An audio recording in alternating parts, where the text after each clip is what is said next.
السلام علیکم ورحمۃ اللہ وبرکاتہ۔ میرا نام آصف ہے، میں رینیوبل انرجی انجینئر ہوں۔ بائی بورن میں مسلمان ہوں، اور الحمدللہ بائی ریسرچ بھی میں مسلمان ہوں۔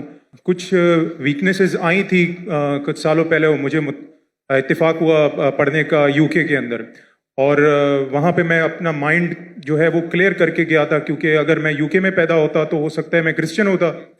تو یو کے گیا اور وہاں پر کرسچنس پہ بھی ملا اور ڈفرینٹ ریلیجن لوگوں سے بھی ملا، اور ناٹنگھم اسلام انفارمیشن پوائنٹ کے تھرو میں نے دعوت بھی دی، ان سے ملا، اور جس طرح سے ڈیبیٹس ہوئیں، آپ کی بکس ہیں، احمد دیدات کی بکس ہیں، انہوں نے بہت ہیلپ فل کی، اور جب کرسچنز اور ڈفرینٹ تھے وہ بے بس رہ گئے، تو میرا یقین اور پختہ ہو گیا کہ اسلام اور قرآن کے علاوہ اور کوئی مذہب حق نہیں ہے، یہی صرف حق ہے تا قیامت تک، کیونکہ ان کی بے بسی دیکھی میں نہیں دیکھی وہیں پر۔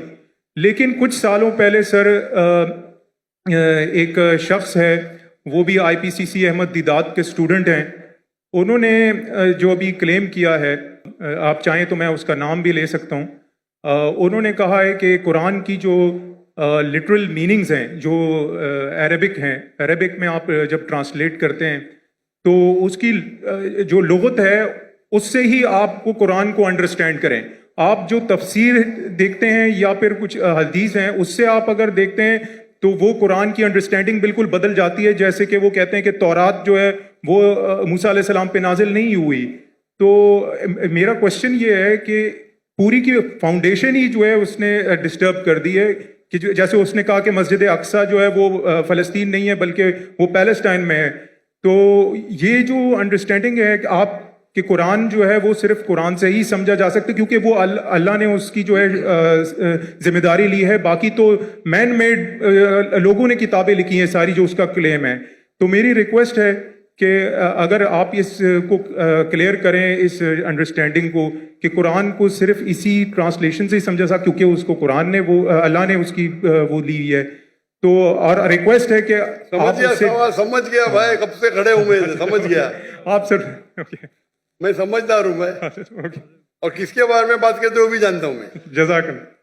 بھائی صاحب کا سوال ہے کہ ایک شخص ہے پاکستان میں جو دیدہ صاحب کا شاگرد کہلاتا ہے، اور وہ کہتا ہے کہ قرآن مجید کو لغوی معنی ٹرانسلیشن کیا ہے اس سے سمجھا جا، حدیث سے نہیں۔ قرآن میں کئی آیتیں اطیعوا اللہ اطیعوا رسول، اوبے کرو اللہ کو، اللہ کے رسول کو۔ کیسے اوبے کریں گے؟ اللہ کے رسول ابھی زندہ ہے، ان کی ٹیچنگ زندہ ہے، جی انتقال ہو چکا ہے، انشاءاللہ جنت فردوس میں ملیں گے انشاءاللہ۔ تو کس سے پوچھیں گے آج کی تاریخ میں؟ یہ اللہ کا تو کلام ہے نا، جی اطیعوا اللہ اطیعوا الرسول، obey Allah obey the messenger, کس سے پوچھیں گے؟ کدھر ہے حدیث پوچھو ان سے، سمپل ہے۔ کوئی بھی اگر قرآن کا بیسٹ کامنٹری قرآن خود ہے اور اللہ کے رسول کی حدیث، دو چیز، قرآن خود اور اللہ کے رسول کی، یہ بیسک ہے۔ Best is Quran itself, کئی جگہ قرآن میں دو جگہ ذکر ہے، دو commentary, it is called itself. نمبر 2 اللہ کے رسول کی حدیث، اس کے بعد اینسلری، اور ہو سکتا ہے سائنس، ہو سکتا ہے ٹیکنالوجی، بعد میں آئیں گا۔ دو بنیادیں اپنے شریعہ کی، قرآن اور حدیث۔ اور پھر قرآن میں یہ بھی لکھا ہے فَاسْأَلُوا أَهْلَ الذِّكْرِ إِن كُنتُمْ لَا تَعْلَمُونَ۔ سورہ نحل سورہ نمبر 16 آیت نمبر 43، سورہ انبیاء سورہ نمبر 21 آیت نمبر 7، دو جگہ لکھا ہے۔ اس سے پوچھو جو ایکسپرٹ ہے۔ یعنی قرآن میں سارے پرابلم کا، ایک جن نے پوچھا کھانا کیسا پکانا لکھا ہے، میں بولا ہاں لکھا ہے، کیا لکھا ہے؟ کوک سے پوچھو نا، کوک ایکسپرٹ ہے نا۔ فَاسْأَلُوا أَهْلَ الذِّكْرِ إِن كُنتُمْ لَا تَعْلَمُونَ، وہ باورچی سے پوچھو، بتائیں کہ کھانا بن گیا ہے۔ تو قرآن ٹیلی گرافک بک ہے، تو باورچی سے بھی پوچھ سکتے ہیں آپ اگر آپ کھانا پکانا جانتے، برابر نا؟ جی۔ تو قرآن کے اندر گائیڈ لائن دیے گئے، best is Quran itself, نمبر 2 صحیح حدیث۔ اینسلری بھی ہو سکتا ہے، مثال کے طور پہ آپ ایکسپرٹ سے پوچھ رہے، آپ سائنس کا پوچھ رہے۔ اگر آپ لغا سے کچھ ملتا ہے آپ کو، تو ایک ہوتا ہے کہ قرآن کی تفسیر تھرو قرآن، نمبر 1، ایک قرآن کی تفسیر تھرو حدیث،